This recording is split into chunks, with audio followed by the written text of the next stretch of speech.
Magandang araw po mga Kapinoy. Kamusta po kayo? Magandang umaga, tanghali, hapon, gabi. Kahit sa mang parte ng mundo kayo nandun, ano? Ngayon po ay araw ng Martes. Ano po? At katatapos lang ng isang mahabang o isang long weekend sa amin. Ano? Kahapon po ay walang pasok sa amin dahil yan po ay Labor Day. At yan pong Labor Day ay nangyayari tuwing unang Lunes ng Setyembre taon-taon, September, first Monday of September. So pag ganyan pong 3-day weekend ay para sa amin ho dito sa Amerika ay mahabang weekend na yan. Kasi 3 araw na walang pasok, bihira po mangyari yan, balita ko po diyan sa Pilipinas ay wala din pasok, pero hindi po dahil sa holiday. Dahil sa bagyo, Enteng, Ah, kinalulungkot ko po ang mga nangyari diyan sa mga nasalanta ng bagyo. Hayaan po ninyo, may awa ang Diyos, makakabawi uli tayo, no? At yan po ang kalidad ng mga Pilipino. Laging may paraan para makabawi. Ano? So, kamusta po kayo? At mukhang sunod-sunod ang nagiging investigasyon tungkol dito kay Vice President Sara Duterte, At at hindi po basta-basta ang investigasyon kundi dahil sa mga pera na nasasangkot sa kanya, Mga questionableng paggamit ng pera ng mga ahensyang kanyang inahawakan, At hindi po magandang biro 'yan, It's a serious matter. Kasi kaya po naman siya natatanong ngayon dahil nabubulat-lat ang tungkol sa pera is because ngayon po ay budget season sa Pilipinas, Ibig sabihin ngayon po yung nagsasubmit po sila ng mga iba't ibang gastusin o proposed budget para sa kanilang mga departamento. Ngayon po ay alam natin na nagkaroon na ng labanan sa Kongreso at sa Senado tungkol sa budget ng Office of the Vice President. At alam natin, isa diyan ay yung 73 million pesos na na-disallow na confidential fund na dinisallow na ng COA. Ang ibig sabihin po ay pinababalik na ng COA ang pera na 73 million. Sabi kay Sara Duterte, ibalik mo yan kasi hindi dapat nagastos yan dyan. Kung ano man yung pinagkagastosan niya ay hindi po niya sinasagot, At inaapila na niya, inaapila. Pero malaman natin kung anong mangyayari, Yung po ang 73 million pesos, disallowed. Ibig sabihin, meron na pong desisyon ang Commission on Audit. Okay? So, ano pa? Ano pa? Ano pa ang mga issue sa kanya? Katulad ng confidential fund na naman. Pero ito naman ay doon sa Department of Education. Alam na ba natin na siya naging kalihim ng edukasyon, Department of Education, at iyan po ay siyang pinakamalaking budget na ahensya ng Pilipinas, At meron daw po yung questionableng disbursement na naman, nang ginawa ng kalihim ng Department of Education noong 2023, amounting to 112 million pesos, confidential funds. Na kaya po naging medyo kaduda-duda ay kasi hindi po alam ng mga na ng mga leaders ng Department of Education ngayon kung saan ginamit ng leaders ng Department of Education noong 2023 ang 112 million. Hindi daw po malinaw, o hindi nila alam kung saan ginamit. Questionable, Ano? And sa ngayon po, alam naman natin ang Secretary of Education ay si Secretary Angara, ano, na dating senador, ngayon ginawang Secretary of Education. So yan po ay 112 million confidential funds, ano?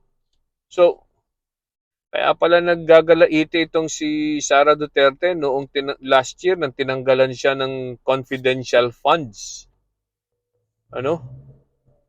Tinanggalan siya for the budget of 2024, tinanggalan siya ng confidential funds. Aba, yung pala ay malaking pera pala to, no? Hindi biro-birong pera ang taong bayan.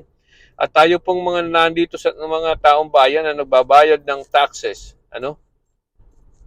Ay meron po tayong karapatan para itanong yan at malaman kung saan niya ginagamit yung mga pera natin.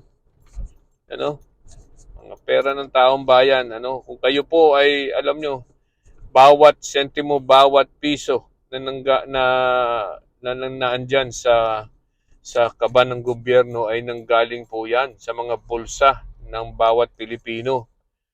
Ano? At yan po ay naka-tied up sa ating ikagaganda ng buhay, bawat sentimo, bawat piso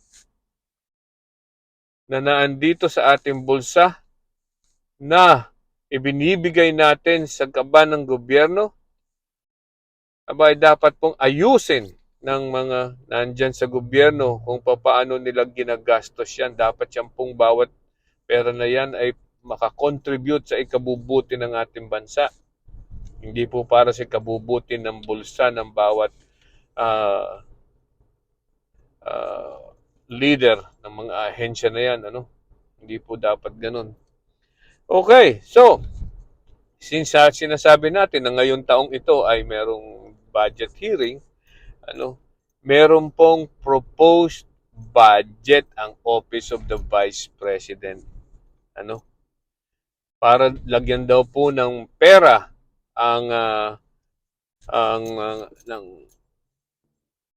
para mabigyan ang mga beneficiaries ng financial aid. Alam nyo kung gaano kadami ang sinasabi natutulungan nila ay 977,615 na katao. 977,615 personalities na mga kababayan natin ang sabi ay tutulungan nila ng bibigyan ng financial aid. Tanong, ito naman po yung propose pa lang, Propose. Hinihingi sila ng budget para maibigay daw dito sa mga beneficiaries na to. Ang tanong, sino ang mga taong beneficiaries na ito? Taga saan? Ano ang pangalan? Considering na nakapagbigay sila ng eksaktong numero, 977,615, dapat naman alam naman siguro nila kung sino-sino itong mga to bago natin ibigay ang budget na sinasabi hinihingi nila. Hindi ba ga? Nakapagsabi sila ng numero, nabilang nila kung sino yung mga yan, sabihin ang pangalan para naman sa susunod, madali ang ma-audit. Madali yun. Kung tinanong nyo si Juan de la Cruz, na taga-Riam po sa Tondo, ay bakit hindi? Pupuntahan ito ang address, ikaw bagay nabigyan ng financial aid ng Vice President. Yan po ay pwedeng i-audit next year kung ibibigay. Pero bakit natin ibibigay o bakit ibibigay ng Kongreso or Senado ang budget na hinihingi kung ito ay prone sa isang katiwalian? So, kung ito ay prone sa katiwalian, ay dapat magbigay tayo ng mga safeguards. Safeguards. Parang katulad yan, financial aid, okay. Sino yung mga yan? Yan po ay isang mga safeguards. Saan taga saan yan? Para talagang maibigay sa tamang tao. Kung hindi sila makakapagbigay ng mga ganun, hindi makapagbigay ang Office of the Vice President ng eksaktong pangalan at mga address ng mga yan, eh wag na natin ibigay, para hindi na sila matukso. Tama, di ba? Okay. So, isa pa. Alam po ninyo, noong pong 2023, meron pa lang itong mga Office of Department of Education. Department of Education, meron po silang target na mga accomplishments, at nagsumiti po sila. Ito daw po ay katulad nito, ang mga target nila noong 2023 para sa 2024, ang mga target nila ay ang target nila na gawin noong 2023, ang bagong mga classroom daw po ay 6,379 classrooms na bago, ha. Yun ang target nilang gawin. Pero ang nagawa lang po ay 192. Wala pa pong 10%, ang nagawa. So, ang new classroom na target, 6,397. Ang nagawa lang ay 192. Okay? Padalawa, yun daw pong classroom repairs. Ano ang target nila na i-repair na classroom? 7,550 na classroom na i-repair nila. Ilan po nagawa? 208. Talaga naman, nasaan ang efficiency nito? 208 na building lang ang kanilang na i-repair. So, ang tanong, wala pang 10%, ito ba'y nabudgetan? Kung ito'y nabudgetan, ay nasa na naman yung kwarta na yan? Dapat na magpapagawa ng 6,379 na classroom, ang nagawa lang ay 192. Okay, so nasaan po yung pera na pagpapagawa ng mga classroom na yan? Yung i-repair na classroom na dapat daw ay 7,550, aba, yan po yung nabudgetan, ay nasaan yun? Tapos ang nagawa ay 208 lang, nasaan yun? Ang pera.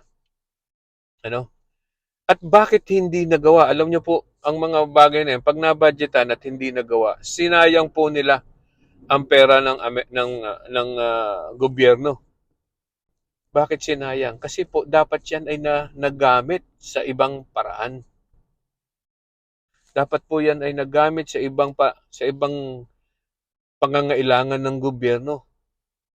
Para sa ikauunlad ng mga Pilipino. Sinasayang po nila. Alam niyo ho, ang perang nawala ay sayang lang, Okay? So, I don't know. Napaka-inefficient ng pamamaraan ng ating Vice Presidente. Sana po ay maggamit at matuto tayo sa susunod, maglagay tayo ng mga tamang tao sa ating gobyerno. Okay? So, yung pong budget hearing ng Office of the Vice President sa September 10 pa daw po uli yung mangyayari yon. So, malaman natin kung anong mangyayari dyan sa budget hearing sa Kongreso. Okay? Magandang araw po, mga Kapinoy uli. Bye-bye!